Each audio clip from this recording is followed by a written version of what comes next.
লেখাপড়া করবায় এবং তোমার বাইরের নলেজ। এই যে কালকে দেখলাম আমার ছোটো ছোটো দুই নাতি আমার গাড়ির পিছনে বসছে।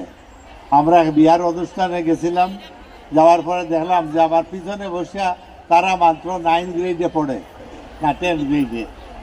দুইটা বসিয়া যে ইংলিশে যে সমস্ত জিনিস কইল, আমি তাজ্জব গেলাম। আমি 2 ঘন্টা গাড়ির মাঝে বসে খালি চুপচাপ খালি শুনলাম যে কোন প্লেয়ার কোনখানে আসা ওয়ার্ল্ডের যত স্পোর্টসের উপরে তারা গল্প, যত খেলোয়াড় দুনিয়ার কোন খেলোয়াড় কোনখানে ভালো।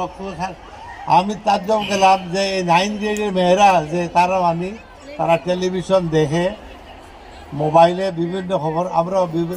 আমরা মেয়েরা কিতা লাগি, আমরা কলেজে যখন আমরা অ্যাডভার্টাইজ খাই, পূবালী ব্যাংকে অফিসার নিতাম, 5,000 মানুষে দরখাস্ত দিছে, দেখা যায় লিখিত পরীক্ষা দিয়ে 3,000 ফেল পাচ্ছে।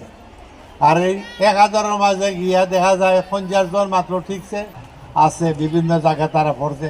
আর আমরা মেয়েরা খালি বই মুখস্থ করিয়া কোনো মধ্যে পড়িয়া ইয়া GPA 5 সিটি একটা 2 লাইন লিখতে পারে খালি। এইরকম খালি যারা MA পাস তারাও একটা দরখাস্ত লিখতে পারে না। এইরকমভাবে অনেক যারা বিভিন্ন স্কুল কলেজে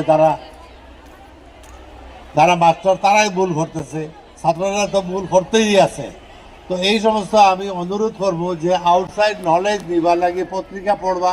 যে মানুষ দক্ষিণ সুরমা আইসে একবার এই কলেজের সামনে দিয়ে হয় দেখি যখন মেয়েরা বারোইয়া যাইতেছে, মানে এত সুন্দর লাগে যে আমরা গরু গাছও ফাঁস করে দেখা যায় একটা দল বান্ধিয়া যাইতেছে, তোমরা দল বান্ধিয়া যাও, আমরা গাড়ি থামাই আমরা দেখি, সুন্দর লাগে।